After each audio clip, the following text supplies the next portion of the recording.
তোমাদের সবাইকে দাদার কাস্টমে স্বাগতম জানাই। এই ভিডিওতে ক্লাস 8-এর দ্বিতীয় পর্যায়ক্রমিক মূল্যায়নের বাংলার একটি নমুনা প্রশ্নপত্র সম্পূর্ণ উত্তর আলোচনা করব। দেখো, প্রথমত একে আছে সঠিক উত্তর নির্বাচন করা 3টি প্রশ্ন। 3 নম্বর, একের 1 নম্বর, মানুষ খাঁটি কিনা চেনা যায় শুধু টাকার সম্পর্কে, ব্যবহারে, পরোপকারের মানসিকতায়, কথাবার্তায়। এই লাইনটি শরৎচন্দ্র চট্টোপাধ্যায়ের লেখা পল্লী সমাজ গল্পের অংশ। মানুষ খাঁটি কিনা চেনা যায় শুধুমাত্র টাকার সম্পর্কে। নেক্সট প্রশ্ন দেখো, 1-2 নম্বর, হাওয়ারদের ঘুম নেই, ভয় নেই, বাড়ি নেই, বিশ্রাম নেই।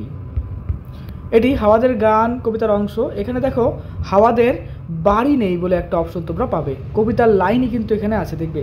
তারপর দেখো 1-3 নম্বর, বুকুর বয়স 5 বছর, 6 বছর, 7 বছর, 10 বছর। কি করে বুঝবো?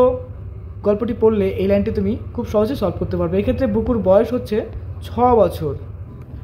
এরপরে দেখো 2-এর প্রশ্ন, একটি বাক্যে উত্তর দাও। 2-এর 1 নম্বর, দাঁড়াও কবিতায় কবি কার পাশে দাঁড়াতে বলেছেন?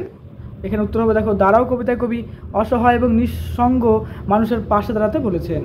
তারপরে দেখো, বিস্ময়ে অবাক হইয়া যান, কে কি দেখে বিস্মিত হয়েছিল?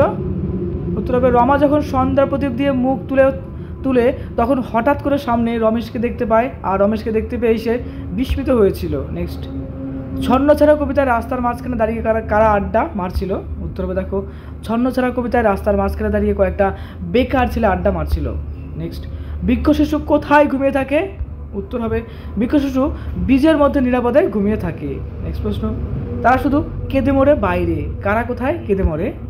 দেখো, উত্তর হবে, হাওয়ার গান কবিতায় হাওয়ারা বাইরে কেঁদে মরে। নেক্সট, সন্ধি বিচ্ছেদ করো অত্যন্ত নমস্কার। উত্তর হবে, দেখো, অত্যন্ত, অতিযোগ অন্ত, নমস্কার, নমবিসর্গ যোগ কার, কারক এবং বিভক্তি নির্ণয় করো।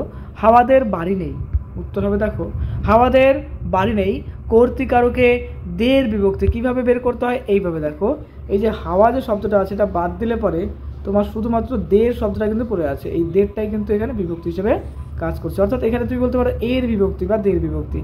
নেক্সট চলো পরের প্রশ্ন যাচ্ছি, অপু এবং দুর্গার খেলাধুলার সরঞ্জামগুলো কী ছিল? উত্তর হবে, দেখো, তাদের খেলার সরঞ্জামগুলো ছিল একটা ঢোল খাওয়া টিনের বাঁশি, একটা রং ওঠা কাঠের ঘোড়া, গোটা কয়েক কড়ি, 2 পয়সা দামের পিস্তল, দিদির 20 আনা কিছু নাটা ফল এবং খান কত খাপড়ার কুচি। নেক্সট, সেদিন তাহার দিদি চুপি চুপি বলে, কি বলে? উত্তর হবে, দেখো, চড়ুই ভাতি সে করবে কিনা। 10 নম্বর, অপুর মায়ের নাম কি? অপুর মায়ের নাম হলো সর্বজয়া, বাবার নাম হরিহর, আর দিদির নাম কি? দুর্গা। নেক্সট দেখো বলেছে, নিচের প্রশ্নের উত্তর দাও। 3-এর 1 নম্বর, চিরকাল উত্তাল তাই রে, কে চিরকাল উত্তাল, কেন সে চিরকাল উত্তাল হয়ে রইল? অ্যান্সার দেখো, আলোচ্য অংশটি বুদ্ধদেব বসুর লেখা হাওয়ার গান কবিতার অংশ। এখানে হাওয়ার চিরকাল উত্তাল তার কথা বলা হয়েছে, মানে হাওড়া যে চিরকাল একদম ব্যস্ত, চারিদিকে প্রবাহমান, কখনো তাদের স্থিরতা নেই, কখনো তাদের রেস্ট নেই, তার কথাই বলা হয়েছে। আমাদের নির্দিষ্ট কোনো আশ্রয় নেই, কোনো বাড়ি নেই, তাই পৃথিবীর সর্বত্র তারা আশ্রয় খুঁজে বেড়ায়, তাই তা জলস্থল হোক, পাহাড় পর্বত হোক, অরণ্য প্রান্তর হোক, কিংবা পার্কের বেঞ্চি, কিংবা নগর বন্দরের সব জায়গায় তারা নির্দিষ্ট বাসভূমি খুঁজে যেখানে তারা আশ্রয় নেবে, আরাম করবে, কিন্তু তারা কোনো আশ্রয়স্থল পায় না, তাই তারা এক চাপা যন্ত্রণায় চারিদিকে অস্থির উত্তাল বেগে ছুটে চলে। নেক্সট, রওনা হলুম সবাই মিলে হই হই করতে করতে, কোথায় রওনা হলেন, কীভাবে বা রওনা হলেন? উত্তর দেখো, আলোচ্য অংশটি অবনীন্দ্রনাথ ঠাকুরের লেখা নাটোরের কথা গল্পের অংশ। লেখক এবং তার সঙ্গে আরও কয়েকজন মহারাজা জগদেন্দ্রনাথ এর নিমন্ত্রণ অর্থাৎ প্রাদেশিক সম্মেলন হয়েছিল, সেখানে নাটোরে যাওয়ার জন্য রওনা হলেন। এখানে নিমন্ত্রণ বলতে প্রাদেশিক সম্মেলনে যোগদানের কথা বলা হয়েছে। এই সম্মেলনে যোগদান করার জন্য লেখক রবীন্দ্রনাথ সহ আরও অনেক ছেলে ছোকরা তাদের সঙ্গে নাটোরের উদ্দেশ্যে যাত্রা করেন। নাটোরের রাজার আয়োজনে প্রথমে তারা স্পেশাল ট্রেনে যাত্রা শুরু করেন এবং পরে পদ্মা পারের জন্য স্টিমারে রওনা হয়েছিলেন। নেক্সট দেখো, নির্দেশ অনুযায়ী বাক্য পরিবর্তন করো যে কোনো 3টি।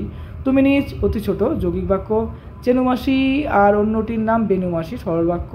হাতের কাছে খাবার এলেই তুলিয়ে দিতেন, জটিল বাক্য।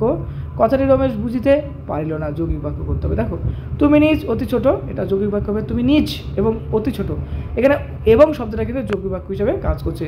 চেনুমাসি আর অন্যটির নাম বেনুমাসি, সরল বাক্যে দেখো, চেনুমাসির মতো অন্যটির নাম বেনুমাসি।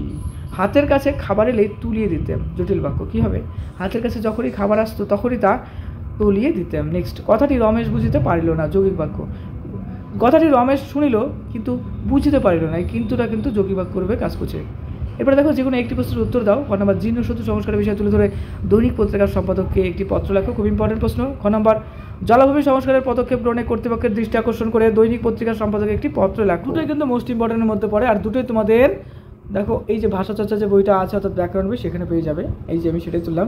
প্রথমত পেপারের অ্যাড্রেস দেবো, তারপরে কি লিখবো, কোন বিষয়ে তুমি লিখছো সেই বিষয়টা তুলতে হবে। দেখো এখানে জীর্ণ সেতু সংস্কার, তো এখানে একটু বানিয়ে বানিয়ে লিখতে হবে।